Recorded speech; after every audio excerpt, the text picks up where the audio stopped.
Draft your LCS team and earn money. Alpha Draft. Really big thing about it isn't that the champion itself is strong, but that it lends itself to having a double sidestone and really allowing Shy to get those really good teleport flanks and snowball off of the mistakes that the teams are making by overcommitting and failing to take into consideration that he will teleport and he will make the plays for his team. And that's what I'm expecting to see. And is Gambit going to be able to punish the top lane and punish these teleports hard enough to actually counter that? Well, we'll have to find out. Yeah, and can they avoid dying in the bottom lane? Because also Space has been one of the key players, honestly, for CG Entus this year. And normally there was all the jokes about, you know, Mad Life being in Space Prison and so on. But he's stepped up and he's become a bit of a carry for them. And we see them use a lot of time and resources on him as well in the laning phase. Often you see them, when they win games, it's because Space and Mad Life does well in the laning phase. And they use this AD carry, rotate him around. Where Pinoy and Eddie, in a 2v2 situation, they haven't been that strong in the EULCS. It's more about these crazy plays to try to pull up. Eddie likes to roam. We've even seen Boots, first item for him, simply to allow him to roam more. And then Pinoy with these reckless plays, I think it's safe to say. When he plays Tristana, he's going for the insect where he jumps in behind people, where he flash behind them and shoot them back. And if they can get to play this crazy Gambit style, they might be able to surprise CJ. But if it's just going to be a purely standard game, following the meta, that's where CJ are going to be stronger. And I'm not sure that CJ is a team that Gambit can really do that against. You might look at some other teams in this tournament and say Gambit could pull those crazy stuff off, but if CJ have done their research here, they know exactly what they're going to be up against. One key fact, though, is that CJ don't actually have their coach here, who's apparently got other commitments in Korea. So they're here without a coach, and that may make us see a different CJ. Yeah, and of course Gambit here with Leviathan, who has been doing a lot of work with that team over in the European LCS. Let's also take a look at the lineup for Gambit, as I'm sure a lot of people here already know, but it's always good to see that one. We have Cabochard, Diamond, Betsy, Pinoy, and of course Edward. We haven't touched on Betsy yet versus Coco in that mid lane. He's the kind of player, when we talked to him as well, that I said, well, I don't really care or look at the person I'm up against. I just want to do my best, not in a disrespectful way, just in a mindset way. It is better for him, but this is a whole new ball game in this stadium. So how will he be influenced? I think it depends a lot on the junglers here. Ambition likes to camp the mid lane and get Coco ahead in that lane, and what we've seen from Betsy in the ULCS is if he sees an opening, he's going for it. Like, he's not afraid to go 1 versus 2 or like dive you one-on-one in the laning phase and try and get some kills, and that's where Ambition can punish him if he comes in for the counter gank or like just 2v1s him basically and shuts him down. Because Diamond, we know he puts so much focus on the top lane, and that does mean Betsy needs to calm down a little bit, and as a young guy, he's fresh out of solo queue. Once you step on this stage, you really want to prove yourself, and that can maybe bite him in the butt. I think one thing that I really want to point out on this one is the fact that a lot of times, you know, Space hasn't shown that he has the best carry prowess, but he has won a lot of games. But the champion pool isn't necessarily the hardest of carries. He plays mostly Corki and Sivir. And a lot of times, because this CJ team likes to focus so much on the mid lane, go with the double sidestone, get a lot of wards, Mad Life a lot of times will sacrifice the bottom lane, get a roam on mid lane, and really try to snowball that out. So I think that perhaps being able to focus Betsy even more by sacrificing Space could be a good way for CJ to pull off a victory here. I'd agree with that, and my main point about Betsy, my main worry really for Betsy is, if we look at Fox from SK, we saw him walking looking kind of nervous, forgetting to buy a trinket at the start of their first game. Like, how is Betsy going to turn up here? And of course, it depends a lot on a player's personality. Some people will walk in here and be like, this doesn't faze me whatsoever, but there are also those personalities where they will go, especially if they get camped hard and die early on in the game, super hard to turn that around. Yeah, we know though that Gambit and their coach Leviathan put a lot of focus on like their mentality and attitude in the game itself. Diamond had an interview a few weeks ago saying it's basically fixed all his problems. He's no longer, you know, tilting after they lose a scrim or if he falls behind in the game. So maybe that can work for Betsy in his favor. But nerves, and again, as a young guy, you're playing on the big stage for the first time, that can be tough to deal with. Yeah, sorry, I was just noting down because we got the poll results in from the guys that have been voting on the website, saying that 51% thinks that Gam is going to win, 49% thinks CJ is going to win. That strikes me as a little bit odd just because of the fan support that Gambit has had. Come on, it's Intel Extreme Masters. We all know that Gambit turn up for Intel Extreme Masters. You know, we looked at them, Intel Extreme Master Cologne, which they of course won, and we were like, this is a weak Gambit team right now. They're probably not going to do that much here, and well, they won in typical Gambit Intel Extreme Masters style. So they're going to come here feeling confident, and with Leviathan there, like you said, he's given a lot of help, in the psychological side, really, of the game. I think that Gambit can pull out some shocks here. I agree. I agree as well. I mean, they can surprise. If Katowice gets a carry champion and you get a big 5-on-5 team fight, Gambit can surprise CJ Entus. However, they are a team built around players who's been, on the scene for multiple years. Shy, Mad Life, they go way back. So they've been here, they've played these big tournaments. But what about Gambit? They also have some of those members have played together for so long. I'm not saying that's a problem. I'm just saying for CJ, I'm not expecting them coming in being like, oh, we don't respect Gambit at all. We're just going to do whatever, and suddenly we lose. Like, I don't think that's going to happen for them, but I think it's going to be a very explosive match and very exciting to watch. You mentioned Katowice on the carry champion. We know he likes his Morganas and his Kennen especially as well. But we did hear from Monty and Doyle before I say you can't play that versus CJ Entus. That just won't work. I think it just might if they run it with the Sejuani. Just a really strong, hard engage, get rid of Mad Life's Janna, and now all of a sudden you only have the Nami to worry about for the disengage. And Eddie has shown that he can play Morgana as well. A Kennen with Black Shield, as we saw in the Cloud9G Tigers game, can get into the backline really easily. Couple that with a Sejuani, and I feel like you could play the Kennen into a Korean team with that lineup. Yeah, I love that you say it, because we often see Gambit first pick Morgana and then swap it to the support and then simply take the Kennen later on and kind of like mind game you a little bit. People think it's going to be Katowice at top. So they have played this style before and they pulled it off. So yeah, I agree 100%. They can go for it. Thank you. Yeah, you also said I love you. I don't know if you... I heard Did that. I? Yeah, I heard that. I love you, Crumbs. Yeah. What I heard. I that do a love beautiful you, man? Crumbs, and I love you, Beard, so much. Yeah. Very jealous. That's why he's here. We're, There's two different all a styles little bit here. in love with Crumbs. We got the fluffy here, and then we got the beautiful setup from Crumbs. Thank and then you. we got the Dane who can't grow anything. That's another story. No, but guys, I would love to keep talking about your beards, but we have a game on our hands. And Gambit, Elke, if we're talking about it, Katowice does have a really good chance if he gets on a carry champion. Betsy is kind of a wild card. Diamond on Sejuani could do a lot. So to me, it's mostly the bottom lane that will make the difference.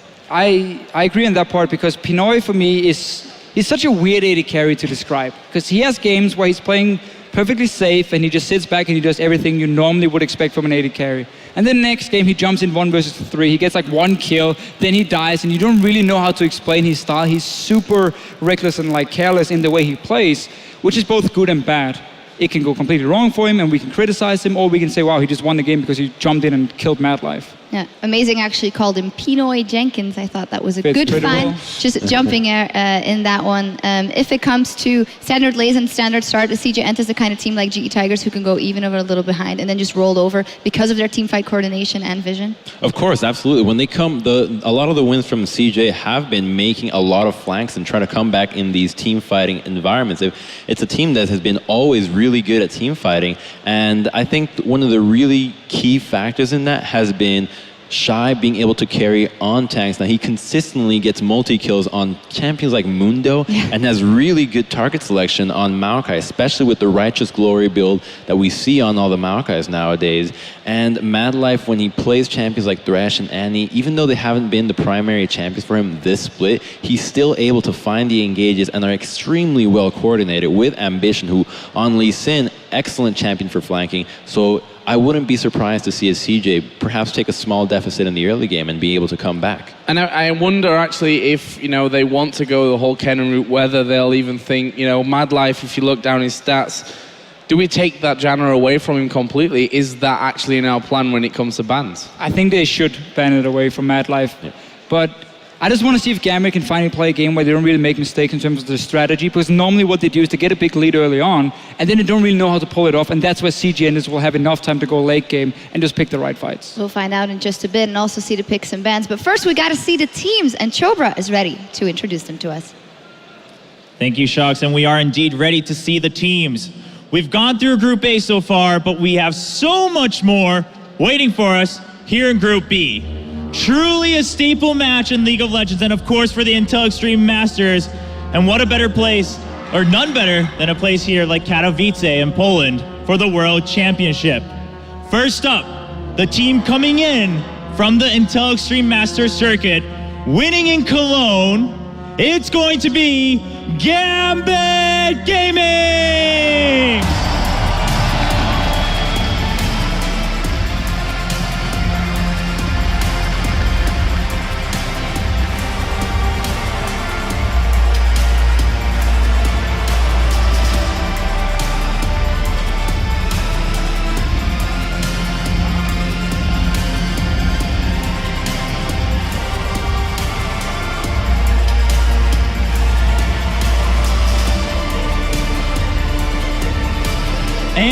their opponents, hailing from Korea, finishing second seed in the first round of the spring season, seeing if they can match up once again against the powerhouses of Gambit. It's going to be CJ Entus.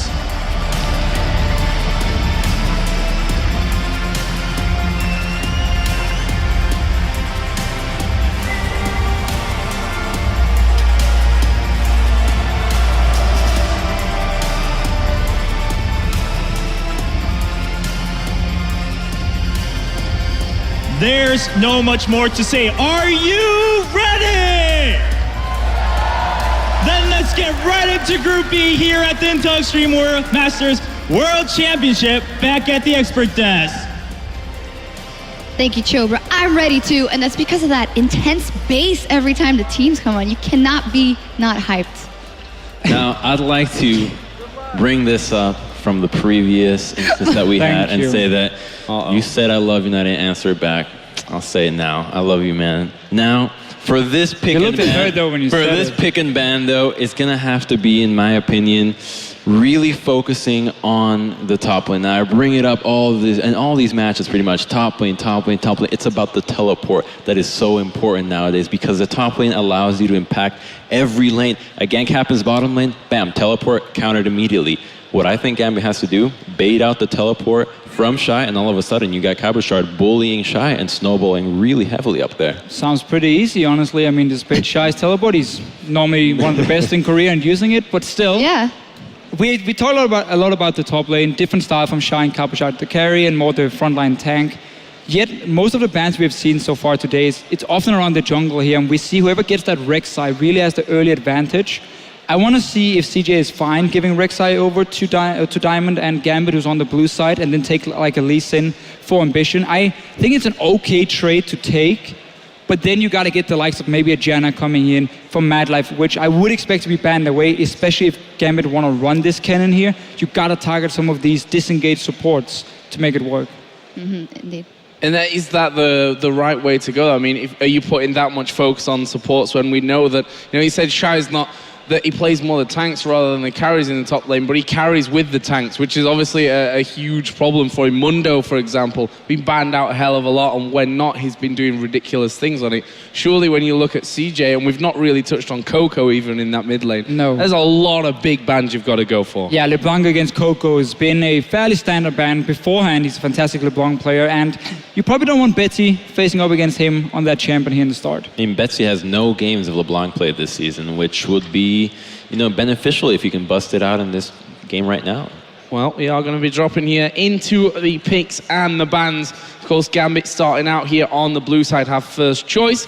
And funnily enough, first ban coming out from them will be Hecarim. Now, I think the Hecarim ban just shows you that you want to really focus on the top lane. Hecarim is one of the only champions that can go without a defensive summoner spell, get the Ignite, and you're pretty much guaranteed to win any 2v2. So 3 top lane bans from the get-go. These two teams are really looking to focus on Cabochard and Shy. Trump's the prophet. He called the top lane focus, and we kept talking about Kennen, and then suddenly just banned away, and now it doesn't even matter for Gambit in that case. But I like the Hecarim ban. Shy showed it the last few weeks in the OGN, and of course, he's so good with these teleports, you don't want to risk him diving onto your backline and killing them. Now there was Zed taken away against Betsy, 2-0 in the European LCS with that. LeBlanc then taken away as well, 3-1 record for Coco, a dangerous champion for him. I think it's wise that Gambit get rid there. Yeah, and we see as soon as Zed is banned, that's where Gambit says, okay, that was our counter pick to the LeBlanc, so we have to ban it now. Rek'Sai is still open. Again, CJ, they can give it over to Diamond. He's been great on Rek'Sai, but we've also seen him play multiple other champions, even the likes of Evelyn. Speak of the devil. That I'm not a fan. Okay, so Rek'Sai banned away. Nidalee should be coming in then for Diamond here, or Morgana, which we know they like to take earlier. A concern here, though, is the fact that Janna has still been left open for Mad Life. So if they choose to go for a hard engaged composition, even though the cannon is not there, they have run Sejuani, which offers you the ability to go for that really hard engage. Janna, especially if she goes with the build that Gorilla has shown to work with the QSS early, would completely shut that down. Honestly, if you go Morgana here for Gambit, you don't really give away the Nidalee because we know Ambition doesn't play it, even though he's a former mid laner. He can play it. He hasn't shown it yet. So if you got Morgana at least, now to take Annie in this case, but had they taken this Morgana, they could have built a bit of a poke comp, which doesn't really care about that Janna. later on, but it seems like instead, full-on hard engage from Eddie. Surprisingly enough, though, Ambition has actually played almost 30 games of solo queue of Nidalee as of recently and has almost an 80% win rate on that champion. Oh, now he's going to pick it too. Well, my friend, that's not... There's a reason why I'm called the Prophet. Doing pretty well here at least. Scouting the solo queue and everything. I really don't understand any first pick though from Eddie. Yes, surely MadLife, there's better options as a first like pick. Lissandra, Nidalee, Morgana. I mean, there's a lot of options coming in instead. We know MadLife prefers to play the disengaged supports. Yes, he can play Annie, but it's mainly Jan and Nami for him.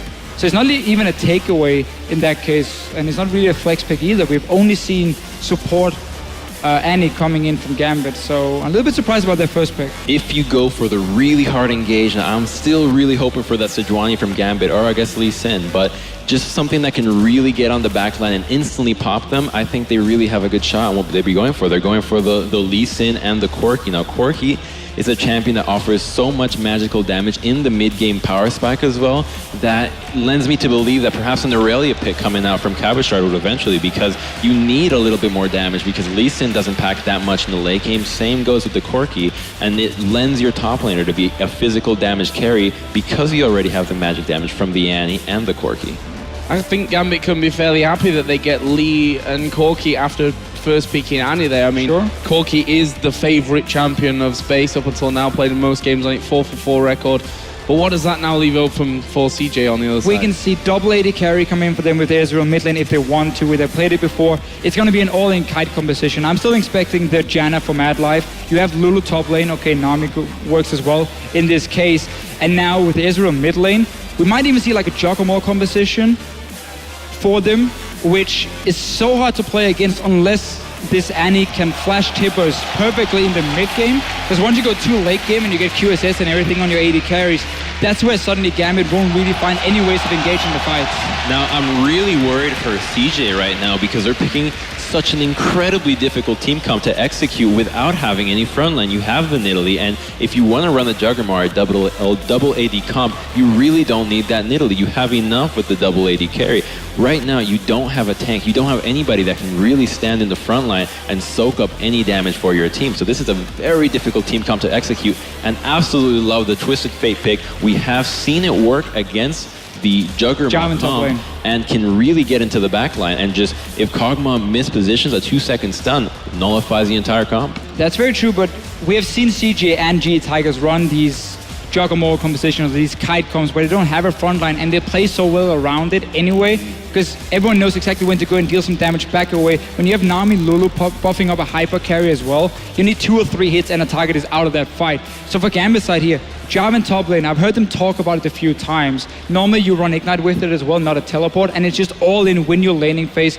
TF Jarvan together, that's a fantastic combo of basically shutting down Shy on this Lulu. He's gonna die multiple times. Like, you can just dive him easily after level 6, not a problem. But really Gambit's composition here, they have to snowball early on. Otherwise, this comp from CJ is gonna completely outskill them. They have the tools to snowball this perfectly. The Annie is going to be able to always lock down the bottom lane of a Nami Kog'Maw. 0 mobility, 0 defensive spells to get out unless the bubble lands. Any Annie flash stun will get this comboed with the Twisted Fate. Now, I wouldn't be surprised to see Space take another cleanse in this matchup, but we're not going to see it. No, and also Ezreal mid lane doesn't really offer any pressure on a Twisted Fate at all. Ezreal is a fairly passive laner, and he's not even, I mean, yeah, you can use your ulti to push the wave, but then you won't have the side lane pressure in that case. So TF should find openings to go to these side lanes here as long as Betsy plays it well. He just got to be careful very early on that the Nidalee doesn't come in and like really set him back, and then he can choose the lanes he wants to go to. Yeah, we will see a cool draft coming out here from Gambit. We'll see what they can do with it as we get on the Rift right after this.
And welcome back, everyone, to the Intel Extreme Masters. Gambit Gaming taking on CJ Entus in our first match here in Group B. Gambit coming out with the aggression, a lot of hard CC. Do you think CJ is going to be able to survive the early game, guys? I mean, that's going to be the big question here, right? Because I think with CJ running the Juggernaut composition, which for those of you who don't know is a lot of, basically, it's a pseudo protect the Kog'Maw comp, but Kog'Maw is the front line in this composition. Right. You buff him with all of these shields. They have the Nidalee heal as well in this case, and so he really has to bait the other team into these engages, but a lot of hard CC coming in the lane, so it's about CJ actually living long enough to group. Yeah, that's the thing. Well, it is time, guys, to get on to Summoner's Rift and see which of these teams is going to head to the winners match here in Group B. There is Gambit Gaming. And on the other side of the map advancing is CJ Entus. On the red side, the crowd already chanting here in Katowice, an IEM classic yet again. I'm very much looking forward to Betsy's Twisted Fate. This is a kid that I've been very impressed with in the EU LCS, and as a team, Gambit have got so many tools to get out of the laning phase ahead.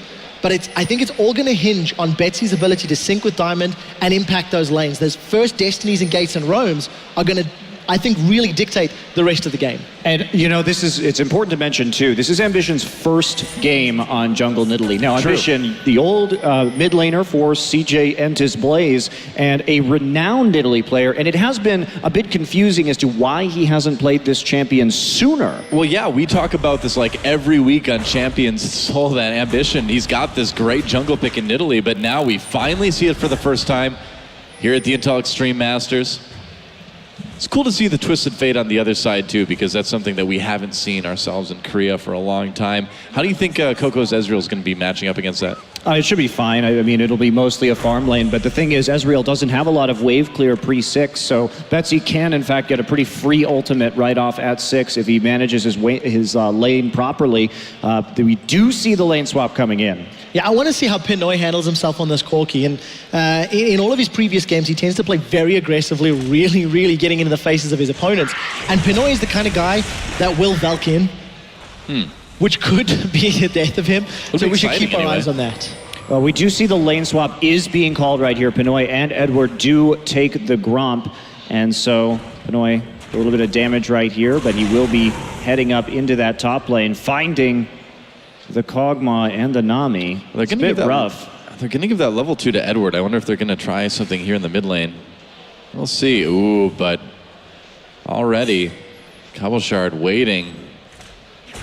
I don't know if they're going to get an opportunity on Coco. It doesn't look like it. So yeah, Edward heading back up again. Now, they invested a lot in that gank right there by giving up the experience and taking so much damage onto Pinoy. Pinoy will hit that level 2 a bit earlier all the same, but trying to lock down that Ezreal early, chaining the anti-stun into the gold card, but Coco is very difficult, and he also has that cleanse in this matchup. So best probably could have happened is getting a summoner down right there, but instead they don't get a whole lot, but still the lane advantage heading over to Gambit, but early pot used by Pinoy as well, so they could come back via some nice trading. Yeah, Pinoy took so much damage from that Gromp. Gambit gonna look to, I think they have to look to snowball. The later this game goes, the scarier and the scarier CJ Entus become. So with Diamond back on Lee Sin, Edward coming up against Mad Life, this is a matchup that Eddie himself is super excited about. CJ and Gambit, while having different players this time, have got a lot of history, and those two in particular, along with, of course, Shy and Diamond adding into the mix. Yeah, very true. I mean, both of these teams this season in their respective regions have had pretty tumultuous seasons so far. And Mad Life, Edward, maybe you could argue both on a bit of an upswing recently, but still a lot of questions about these guys. It'll be interesting to see where both of these teams end up at the end of their respective splits. Now, one thing I do want to touch on for Gambit in particular, they have been growing in play style, in team fights, in champion compositions as they've gone week to week. But Diamond has had very mixed success from the beginning of the split to the later stages. And there's actually quite a few people that think it's because of Diamond hard carrying the early game that Gambit had that upswing. So we'll need to see whether he can do the same in this match. You know, one thing we haven't mentioned yet is Betsy started boots on TF, which is kind of interesting. Well, you're just dodging skill shots as a farm lane allows you to get a lot more of those biscuits as well, so it's not too much of a surprise right here. I am a bit intrigued by the early skirmisher Saber onto Diamond, so we'll see how hard he wants to commit to going into the enemy jungle. It's a Diamond special. Yeah. He was the first EU jungler to really go hard on, skirmisher Saber. It was in certain matchups at first. Went away from it in recent weeks, but obviously gone back to it here for IEM. That was a close Aqua Prison there for Mad Life. And Edward, I mean, he's on that Annie. You've got that hard CC, but you're so fragile on that champion. And especially against something like Nami Kog'Maw. If you get hit by one Aqua Prison, you're going to be taking a lot of hits. On the same token, I think if Gambit find an all-in and avoid the bubble, there is potential for kill threat. But gold card on the Coco. They're going to come in, and Diamond chasing Coco barely escapes with his life. It's one of those situations where if you saw that ignite in the mid lane, that would have been a kill, but luckily for Coco, it's Ghost Flash for Betsy. Also, if he had probably had the Chilling Smite instead, that actually would have been a kill right there instead of the Saber. Yeah, it's a really good point. Take a look at the bubble in the top lane. Exhaust goes out. Summoner heal's been used. Eddie's trying to do the best he can, but first blood secured by Space. Eddie's trying to reply back. Ignite. Wow. He's going to get cleansed away, healed away rather. Yeah, Mad First blood Life for CJ. Mad Life manages to keep Space alive, and yeah, first blood going to Space on CJ Entus. Man, before this last season, that's not something we said a lot in Korea. Yeah, and two, getting the early kill onto Kog'Maw is huge because he is the focus point of this composition. It is imperative that he get that advantage so that he can survive and deal as much damage as possible into the late game. So we are getting close to Betsy's level 6, however, and it's all going to be about Twisted Fate right here. Betsy must get successful ganks in the next 10 minutes, or this game is probably going to run out of control for Gambit. CJ is too good at team fighting. They're too good at kiting. This is their mode of play, and so they'll be in the comfort zone with a fantastic composition to close. Yeah, the CJ method of winning has never relied on getting early leads. It's relied on very good decision-making and team fighting in the mid to late game. They've certainly got a composition they can do that with.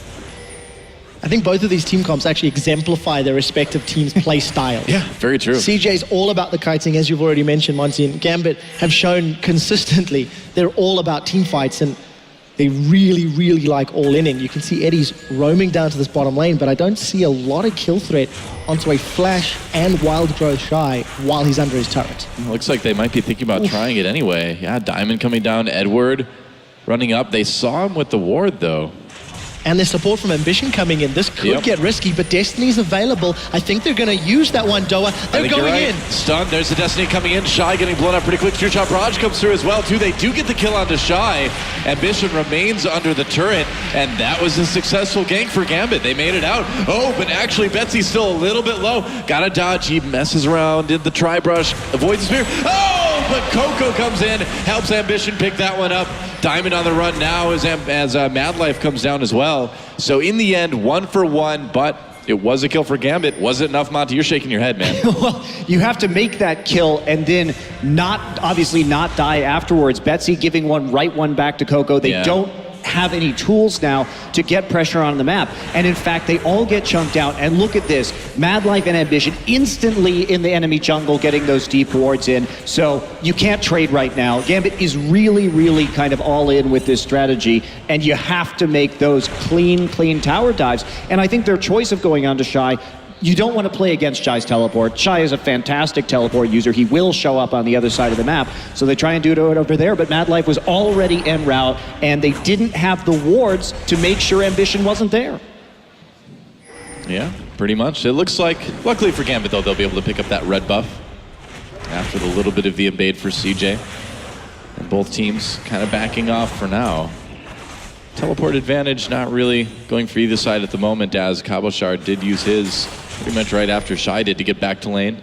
It's going to be a little scary for Gambit if Mad Life and Ambition can keep reading the Gambit plays, because as that was what was setting up, Ambition was moving into the lane towards Shy. And if Gambit don't get the jump, if Gambit don't gain control, as we said, the late game is in favor of CJ Entus. So for a European squad, we need to see what they decide to do. Yeah, and if you notice, there was a ward that just expired deep in the mid lane, and that's the key wards that you need against TF. Those are the ones you want right on either side of the mid lane so that you can see him if he walks off and whether or not he's going to use the Destiny and the Gate in order to make those kind of plays. So if we can see CJ continue to put those up. Oh, here we go. Another gank onto Shy, trying to get back to his turret. There's a Cataclysm with no flash. He's in big trouble here, waiting for his teammates. They can't get there in time. And Gambit really punishing that lack of flash for Shy. And this is something Gambit will do consistently. Diamond will basically pitch a tent, get some s'mores, and hang out high-fiving Cabochard with kill credits all day long. He does it in EU. It tends to lead to a fed Cabochard who in Europe is able to carry the game. He's got a CS advantage, and we need to see if this Jarvan pick is going to work out for Gambit. And he is going to be going for a hell of a lot of damage with this pickup too. They want to blow up the Kog'Maw immediately. You have to be able to engage and instantly kill the Kog'Maw. And by keeping the Lulu down, they're preventing the AP from really getting stacked onto Shy. So you have those big shields, you have those bigger wild growths, and you're more elusive, of course, with the Whimsy as well. Well, Shy's been a very good Lulu player in Korea this season, but the danger is that, if you get held down, then Lulu kind of becomes sort of support too, on the team, and you don't have that utility, you don't have the damage that you need from that top Lulu. Well, take a look at that. Betsy's got his ultimate available, has had for a little while, and I think for Gambit, they're going to continue looking to punish waves with no tower for Shy to fall back to, and the wave pushing towards Gambit.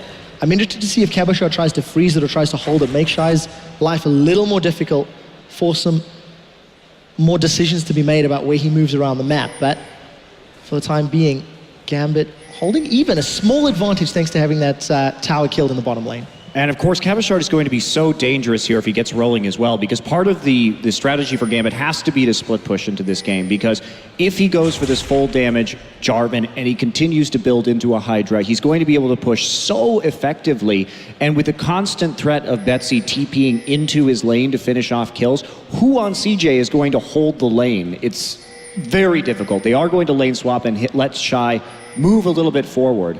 It's interesting, Zex, to see if CJ can remain even, because of course if Gambit ever do put themselves in a sort of wave pushing multiple lanes, having the teleport from Cabochard, having that destiny from Betsy, we'll see if they can split push. Gambit as a team have not successfully split pushed in the EU LCS, but they've not played a Jarvan top nor a Twisted Fate, so we need to see if they can actually demonstrate some growth in their own playstyle today. You can see a lot better wards right now around the Dragon from CJ Entus. They've taken that threat very seriously as their bottom tower now down, and they are forced to play forward. They're going to go for it. Yep, that's right. CJ starting that Dragon off. Gambit grouping. The thing is that Pinoy is still way up in the top lane. Shy has his teleport up, so that's enough of a danger that CJ should be able to take this one pretty easily, and they do.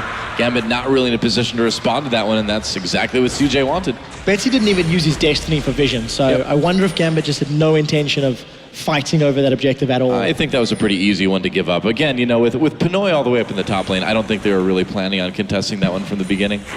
Yeah, I mean, they couldn't because of that, but at the same time, Gambit does need to snowball now and start getting those objectives now. They can't be giving up things for free when they do have a lot of TPs available. Wow, they're going to lose this bot turret too, maybe. Pinoy late to recall on the top lane, maybe a little bit greedy with the wave, and this is going to cost a tower, so CJ going to even up that tower score. This is really poor defensive play from Gambit coming in, and we'll see if they make somebody pay for it. Well, and they have the aggression. Oh man, Shy getting jumped on again. He manages to get out of the Cataclysm. Betsy comes out, lands a gold card. Another kill for TF. And he'll be able to get out fairly cleanly, it looks like. And again, off of Cabochard's laning, but Betsy gets the kill credit. I think that's very important. 2 Destinies used, it has resulted in kills, and it's going to get another tower. And Lulu, too, a champion that isn't very useful late if you fall this far behind. So Shy really going to have some work to do in the late game. But Coco's been left alone to pretty much free farm right here. And Ezreal is one of his best champions, and he has shown time and time again he's outplayed Faker on Ezreal in games previously. So it's something that you have to take as a very serious threat here. And I'm curious what he's going to be building this game. If he's going to be going for Trinity Force next, or if he could be going for the Iceborne Gauntlet instead, which in this situation may be a bit better. It will prevent him from getting blown up by Cabochard, and they need a lot of ability to kite. Yeah, and you notice that Edward, he's also gone for an early distortion on his Moby Boots upgrade. Every single thing about Gambit's team comp is just engage, engage, engage. We've not seen Eddie necessarily have an impact yet. In the landing phase, the head-to-head didn't really go his way, but there is a big CS advantage for Pinoy. 30 overspaces Cogmore, so that's nothing to be sniffed at either at the 15-minute mark. Yeah, and also the distortion enchantment on Betsy as well. So this is a very focused Gambit. They came in with an interesting strategy, and it has given them a small lead at this point in time. So whether they can hold it out into the late game, obviously they've done some work on Shy so far, and Shy again having to fall back to a tier 2. And more importantly, if Gambit can make use of Pinoy's power strike, he's just finished his Trinity Force. The rest of the team has been moving at the right time, but it was Pinoy that was late leaving the top lane that cost Gambit a tower.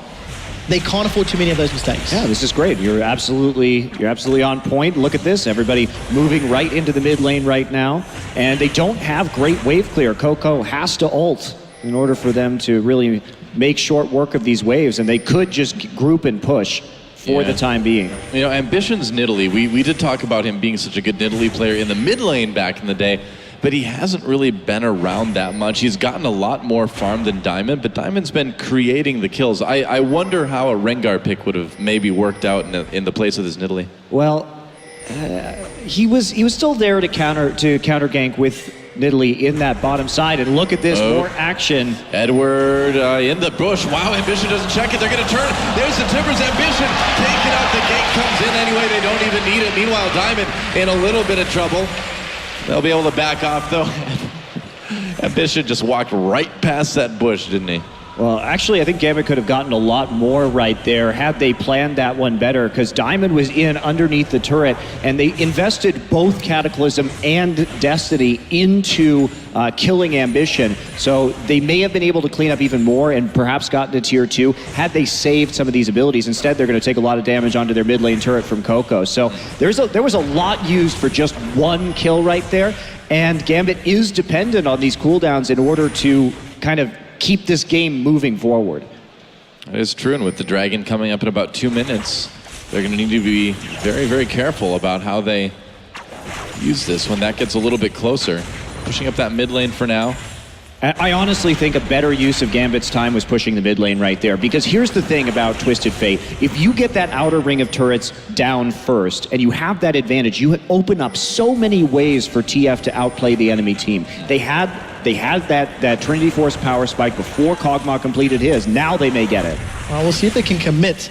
Diamond and Cabochard all the way towards the top half of the map, so not a full complement of Gambit members in that mid lane. Shy 0-3-1 this game. He's been held down pretty fast, but he has managed to finish that Morellonomicon.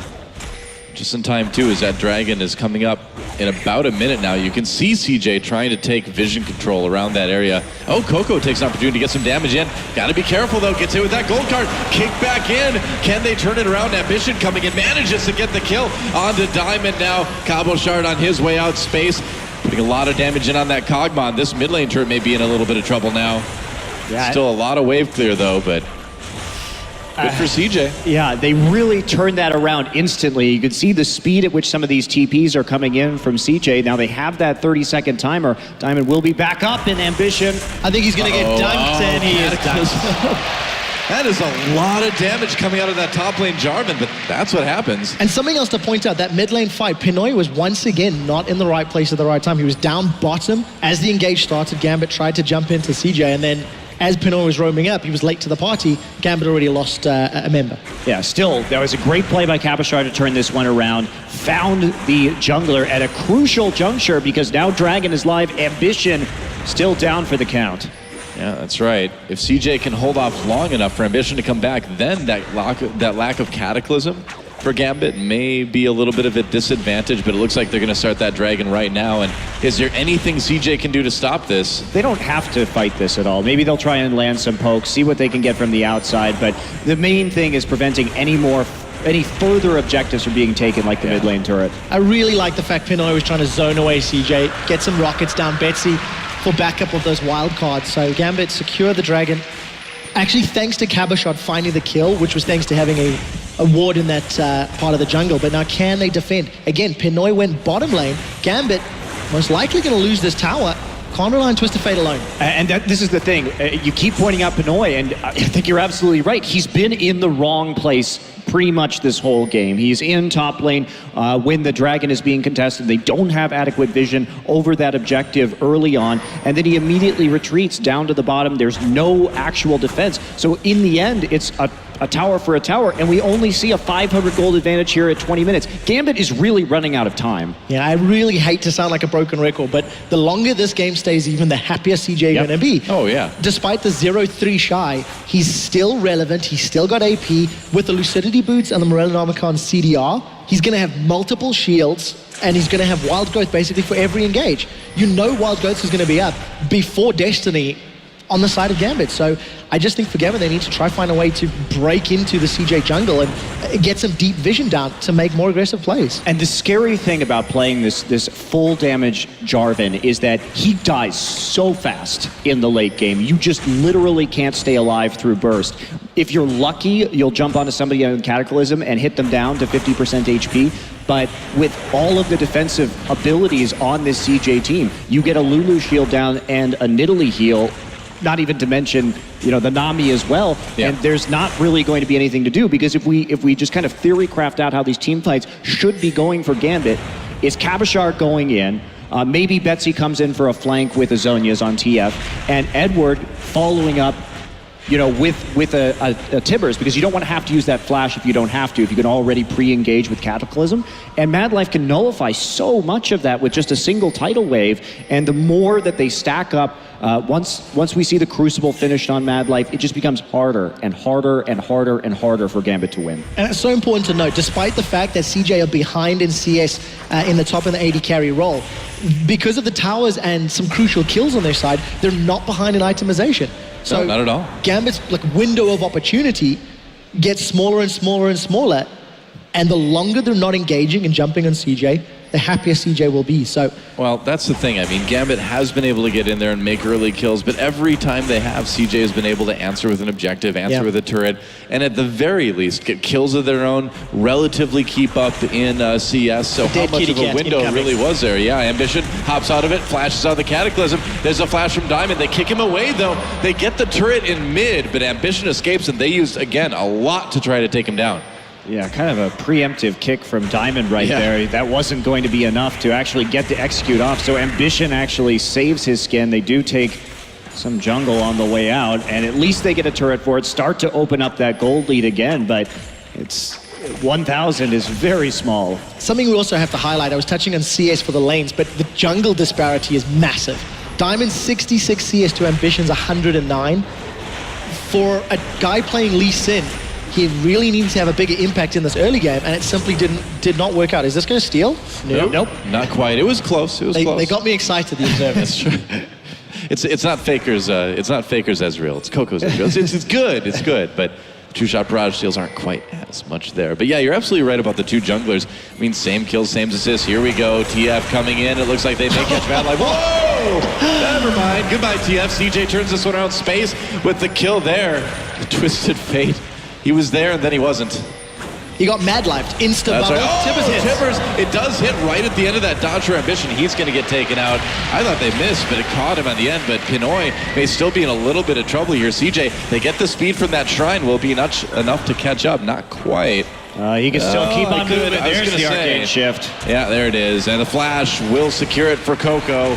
Kills evened up now, and CJ finally takes that gold lead by 200. It's there. If you're Betsy, you cannot engage like that before you have a Zhonya's Hourglass. That it shows to me a little bit that Betsy is very uncomfortable on this champion, because you can't, the CF, the way he plays and the way he engages is so dependent on his itemization that when you try and go all in like that, he just straight up got knocked up and instantly destroyed. Well, TF is it's a very snowbally champ, but it's also a very unforgiving champ too. I mean, yeah, you can get some early kills with that TPs, but at some point in the game, if you do something like Pinoy just did, you can give a lot back to the other team too. So it does require a very kind of delicate level of play. As long as Mad Life holds onto his bubble, he's always going to be able to have one additional step up over Betsy. And Mikhail's Crucible has been completed recently, so that gold card threat, or the Tibbers threat, is now somewhat negated.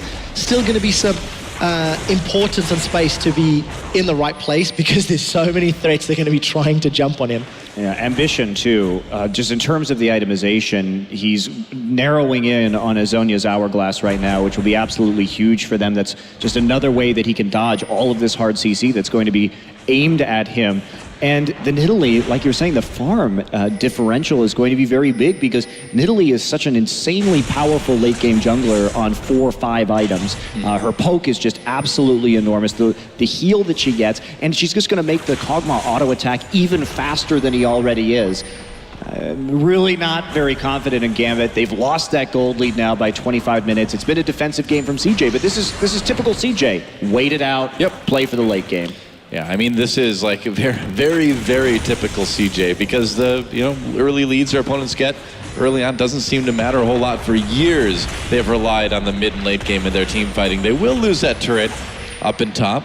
Small misplay, I think, but then again, CJ don't have the strongest wave clear, so it would have always been difficult to defend that tower anyway. I think they'll trade it for a dragon, though. I do think there is a tiny bit of threat that if Gambit can surprise CJ, maybe from the flank, maybe from a Destiny, because of the all-in damage of the Jarvan and the theoretical damage of the Hourglass TF, there is the possibility to eliminate Space or Coco early, but that is the only way for Gambit to really make a play in that scenario, and it's going to be so difficult to pull off if they get CJ all the way to the inhibitor turrets. There's not a lot of space to jump in behind or Destiny behind for Gambit. Yeah, Gambit, this all goes back to the fact that they think they were really too passive and focused on kills. When you get those kills, you have to make sure you're instantly in that right place to continue to knock down those towers and just snowball that advantage. So they got that lead, and then it just kind of slowly drifted away without them pressing and playing aggressively enough here. Well, Gambit, for now, in a little bit of a rut as they try to find a way to sort of bring this one back around to their side. The team fights are going to have to be, and this is where the kind of unforgiving part comes in, is that their team fights, they can win them, but they have to be so perfect on every single thing they do. And if they don't win one soon, we're going to see, more CC counters. We're going to see more cleanses. Banshee's Veils are going to maybe start coming in here too. And all of that hard CC is going to get shrugged off pretty easily by CJ. Yeah, and even if you do get all that all in, Shy's very close to finishing a death cap most likely. Yeah. So all of the shields, the wild growth is going to save whoever you try to jump on top of. Eddie has been sitting on this Moby boots, distortion boots for the better part of 15 minutes. And we've simply not seen enough engages. If you're going to invest that much gold, I feel like you should be looking for those opportunities. Maybe this is that time. Well, they might try to catch Ambition here. Pinoy and Edward right there. There's a flash Shivers, but it's just going to get cleansed immediately. Mad Life there with the Mikhail's Crucible. They'll turn this one around. Edward, there's the tidal wave. True Shot Barrage comes in as well. Can they maybe catch Edward? And Pinoy, Betsy there to defend. Maybe a little bit of an overreaction for ZJ, but maybe they'll get something out of this after all. Edward still being chased. That's another kill for Space. 3-0-2 now on that Kog'Maw. You have to be grouped if you're Gambit because you cannot hope to escape the speed of this CJ composition. They can turn it around on you so very quickly. The mobility off of Nidalee, the speed boost that you get from Nami, the speed boost that you get from Lulu, there's no escape. You have to commit 100%. And it's so funny, right? We just talk about Edward looking for times to engage. He does it without the backup of the rest of his team. And, in these skirmishes, CJ is always going to have more utility or more damage or more mobility. So, like you've already said, Monty, Gambit need to be grouped. The one thing that does play into Gambit's favor a little bit is the ring of vision that they've stuck down through CJ's jungle. But they now need to make use of it. They need to actually play around that, either push the bottom lane or look to collapse on CJ. Well, we're still kind of seeing Gambit try for plays that may work at like 10 to 15 minutes, but don't work at 30 minutes. The itemization is there for CJ now. We saw Ambition get out of that last gank so easily with the cleanse from Mad Life. Oh, Betsy, he's looking for blood, Doa. Yep, Can he find it? He's trying to go in. Well, he's going to try to find it on the Space. Space genuinely in a lot of trouble here. Cataclysm comes in, and it looks like, wow, he flashes out. Tries to run, but still the shutdown for Cabochard. And a kill for Gambit. They managed to find Space on his own. Meanwhile, in the mid lane, CJ trying to defend that turret. Looks like they will for now. You can see, I mean, the gangster's still there for Gambit. It's a good kill, but can Gambit get a tower off of it? That's the question. The big damage dealing threat from CJ's away, but Shy's got the strongest wave clear outside of True Shot Barrage for the team. And look, Gambit have run out of minions. They simply can't push, despite getting their 7th kill of the game. Yeah, these kills are absolutely meaningless at this stage. They need much, much more. They need to be able to be in a situation where they can actually convert that into a Baron. And by making plays into the bottom lane and using that Destiny, there is no follow-up. There's no Dragon on the map right now. There's no way to instantly try and grab a Baron or really do anything off of it whatsoever. So it's nice to line your pockets with some of these kills just a little bit, but it's an objective-based game. You have to take more. Well, Monty, I'm a believer. Edward's working his way towards that righteous glory. We've seen the power that Cabochard has had 4-0-2 on that top lane Jarvan. Got some tankiness to back up the damage. 30 minutes into the game, yes, the chips are falling into CJ's favor. One strong team fight could equate to an inhibitor, could equate to a Baron. And that can change the entire dynamic of Gambit's strategy.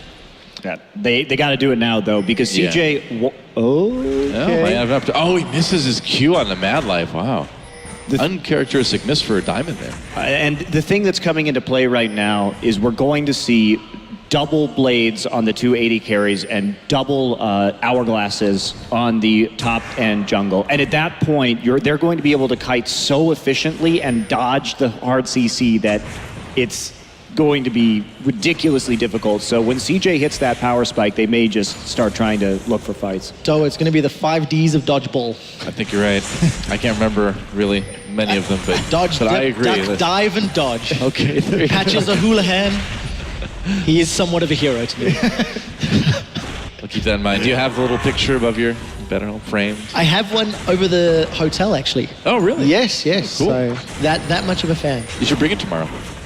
I'll do my best. Set it on the desk. I'll do my best, but it might be sacrilege. You know, he belongs at home. I see. Home is where the Houlihan is. Well, when people ask you how can you sleep at night, now you can just tell them, well, I've got that picture and he helps me get through it. Drag it up now. We'll see if Gambit can make it through this one. CJ, again, looking pretty strong in this impending possible fight. Well, QSS picked up by space, so as if the safety tools weren't enough. Look at that mobility. And he doesn't even need a Last Whisper here either, so he can straight up go 3rd item with this QSS because Cabochard has built, has no armor. Here's the team fight, Doa. I like kick Coco onto that, but Ezreal can get right back in. Nice tidal wave disrupts Gambit quite heavily. Ambition picking up the first kill. Cabochard comes in onto Coco in the back line, but Ambition already there to pick up the double. What a great play from Mad Life. It just totally prevented the team fight from happening. 2 kills for CJ, an easy Dragon. And I think this is pretty indicative of what we're going to be seeing for the rest of the game, unfortunately, for Gambit. As long as CJ continues to group at this point in the game, there's very little chance that Gambit will be able to do anything at all. If we look at the fight right here, Diamond kicks Coco out. I mean, that really doesn't even do anything at all. The counter initiation right there with the tidal wave. Cabochard goes in, but they're just too tanky now. And that's the problem with building full damage Jarvan. I'm sure a lot of you guys know from solo queue. It's at least popular in Korean solo queue. Yeah. Drives me insane to see that top lane Jarvan so tanky because he just can't do anything in the late game. And really, again, so much pressure on Diamond, and he's simply not delivering this matchup. He had very little impact in the early stages of the game. He's down 60-odd CS. You know, that's 2 kicks that have been very, very awkward onto the members of CJ throughout the course of the game. And if you're not setting up those kills into Coco or space, there's simply no way this team comp's going to work. And unfortunately for Gambit, all of the small positives that they had in the early game have not equated into anywhere near enough of a lead to deal with this late game team comp. CJ is completely enabled and online. Well, yeah, and look at this. I mean, Cabochard only just now starting to build armor, and Space will have that Last Whisper by the time any armor gets down onto this team outside of Betsy. Of course, it is very difficult to itemize against CJ's composition due to the intense mixed damage that's coming through, but there's been... The window is gone. I mean, the strategy was very clear coming from Gambit, but... It was a good one, too, initially. It was conceptually, it was something that really could work. I liked it. I liked it, too. As a team, Gambit really like to play aggressive. They've got players that like to get in your face. So I agree with you, though, in theory and the concept, but in the execution, I just don't know if it was as aggressive as it needed to be. But we look to be in somewhat of a tower trade scenario. Yeah, and CJ can push this one all day, man. I don't think they're too worried about the trade. You can't base race this at all. Look at how fast they're just tearing through those.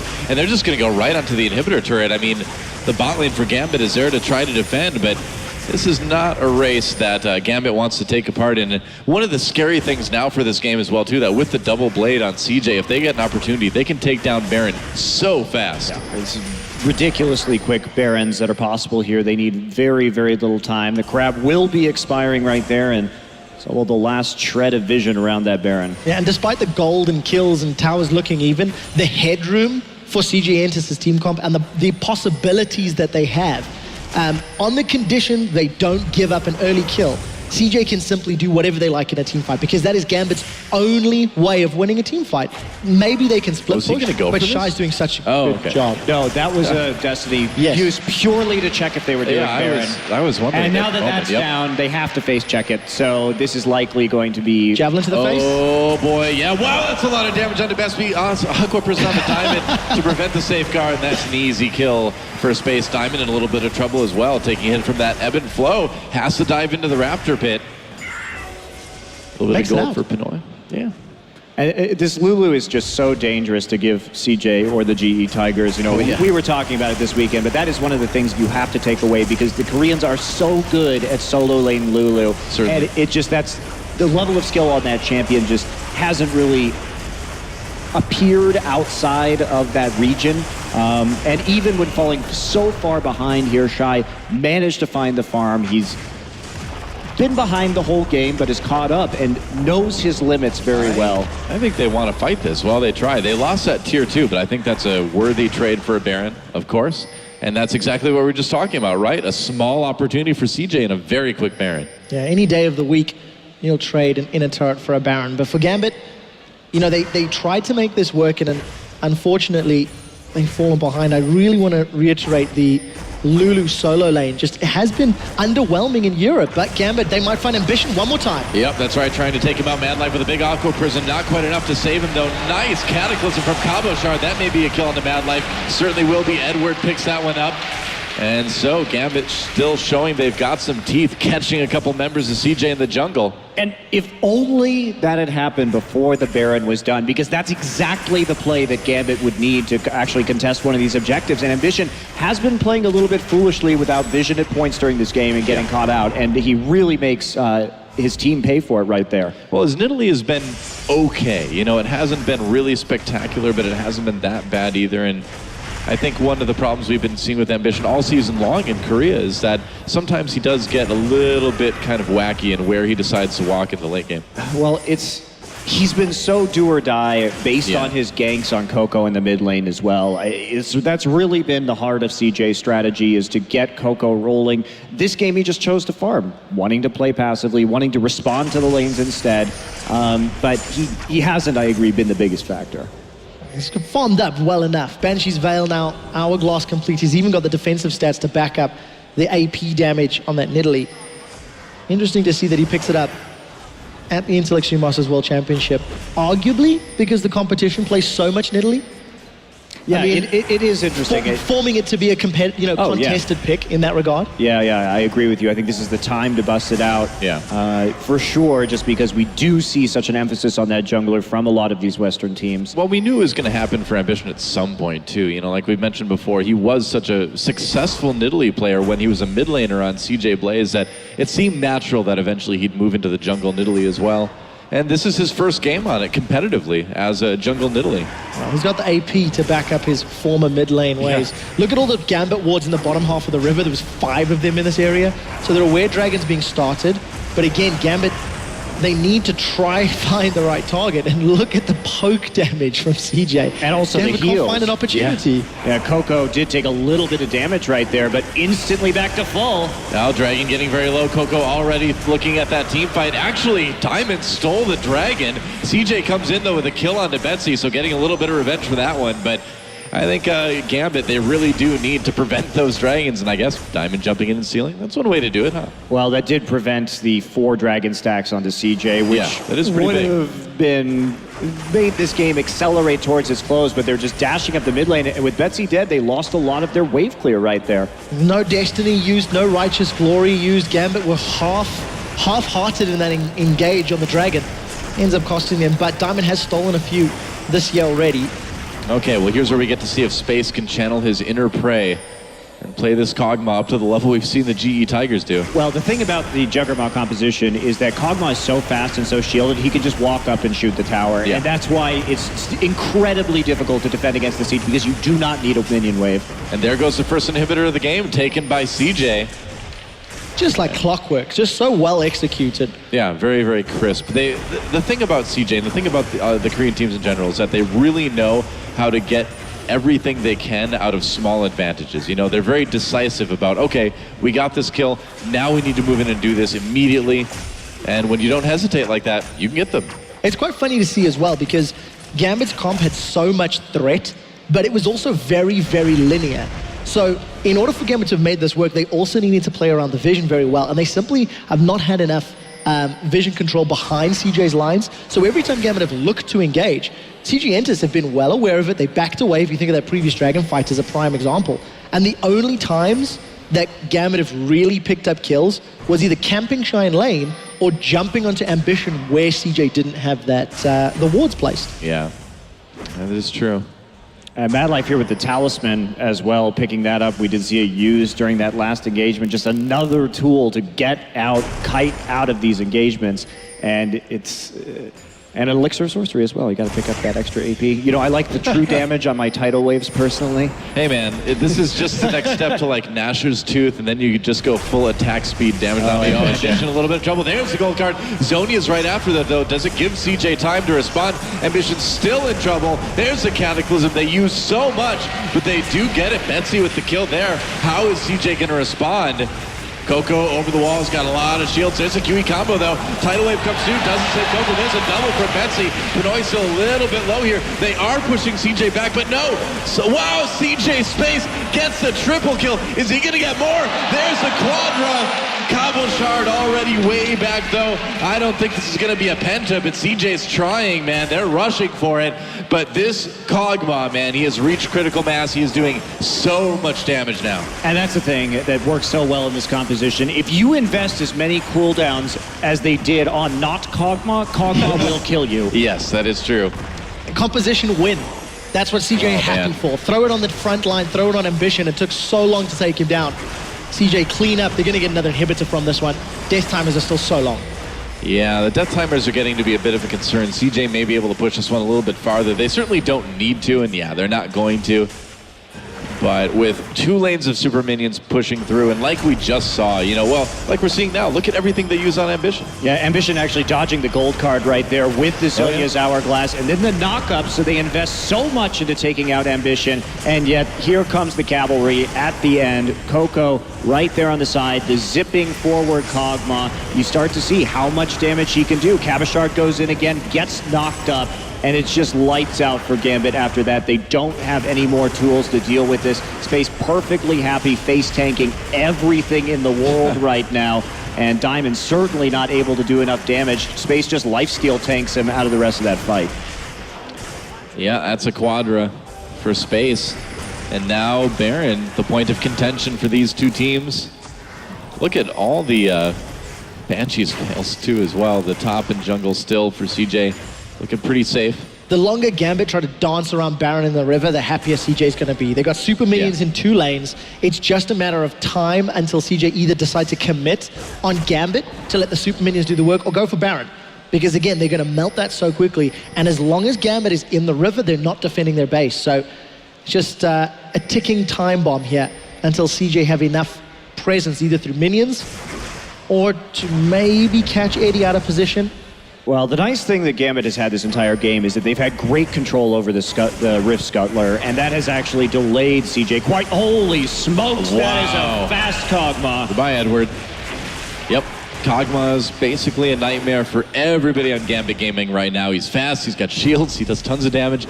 The Juggernaut. Yeah, that is it. That's it right there. And this is why you have to ban Lulu, because the Juggernaut, you don't ban the Kog'Maw, you just ban the Lulu because it shuts it down. It is core to this composition, and it's something that no one really else but the Koreans have been able to pull off. We've seen it work sometimes in China. Snake especially has been running it, but this is the GE Tiger special right here, and CJ delivering.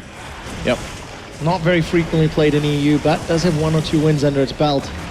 But fact of the matter is, Space is unstoppable, but Cabochon wants up. Yeah, Cabochon coming in, but look at just all the damage Wild Growth keeping on the left. Tidal Wave comes through, 1 kill for Space, double kill for Space. Corki manages to get one in onto Coco. Ambition returns, but CJ cleaning out this fight easily. There's an ace, only losing Coco. And that is going to be the end of the game. Looks like they were like, oh, we don't really need that inhibitor after all. The Nexus turrets go down.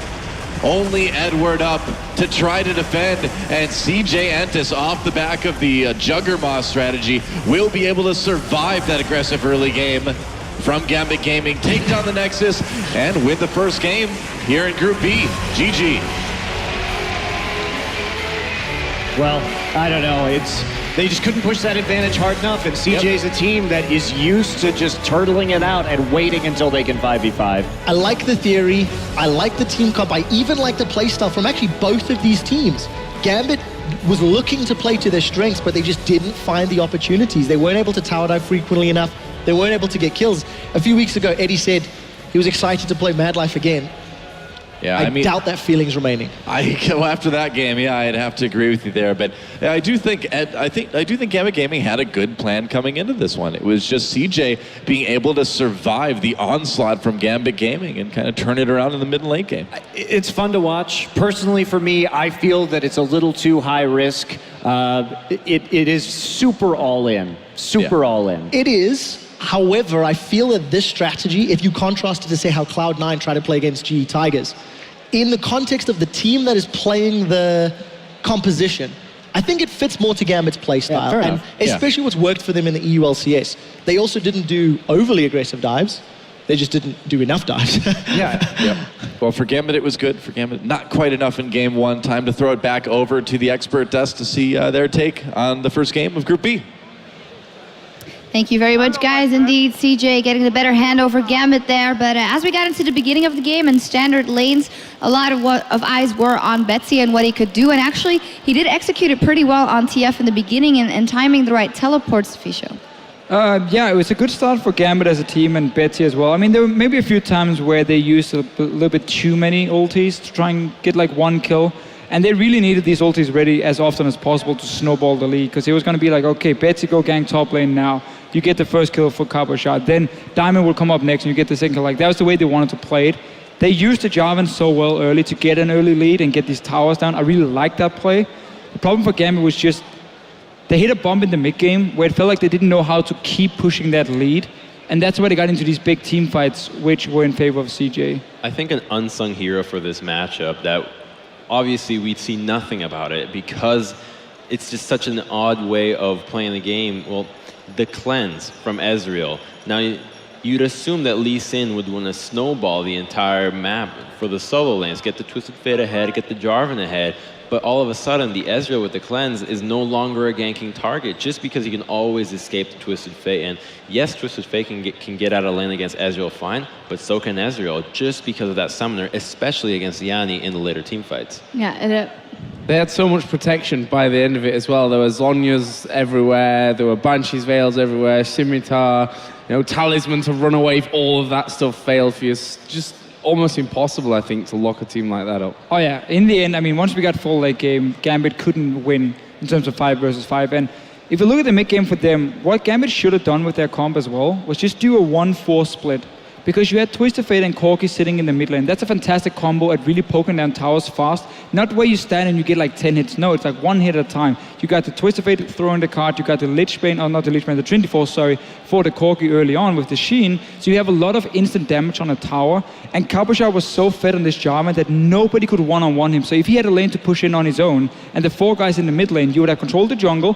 CJ would be forced to run between 2 lanes, slowly going back to their own inhibitor all the way around, so they'd take a long route.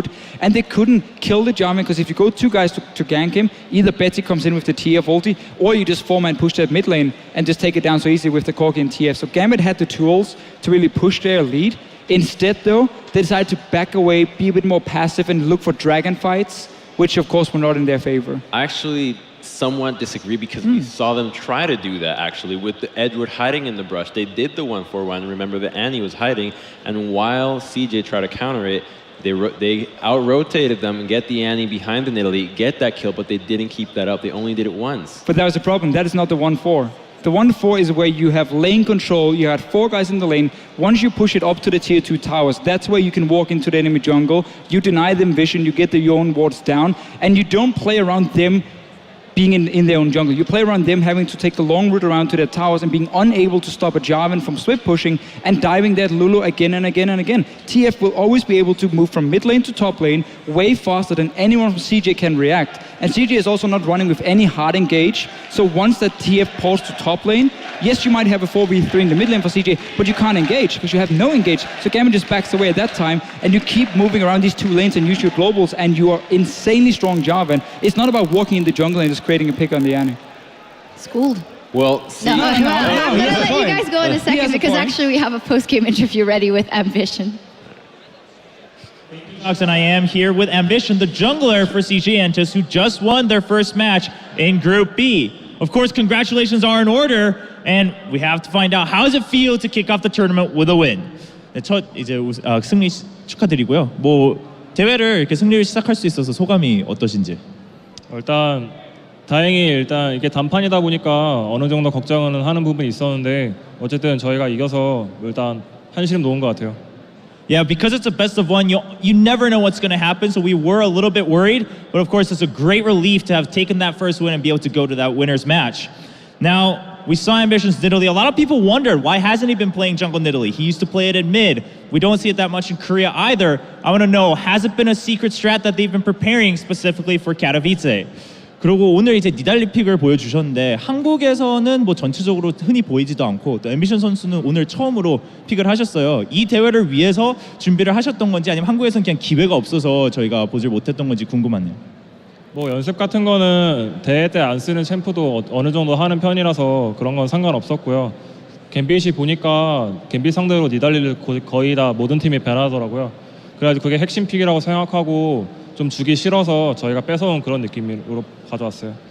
Yeah, so of course in terms of practice, we always practice champions that we don't necessarily use in tournament play. So it's not like we've been preparing that in the dark. However, when we were studying Gambit, it looked like Nidalee was a strong ban against them for a lot of teams. So we figured, all right, well, if we're not going to ban it, we should take it away from them to make sure that we don't have to deal with it on the side of Gambit.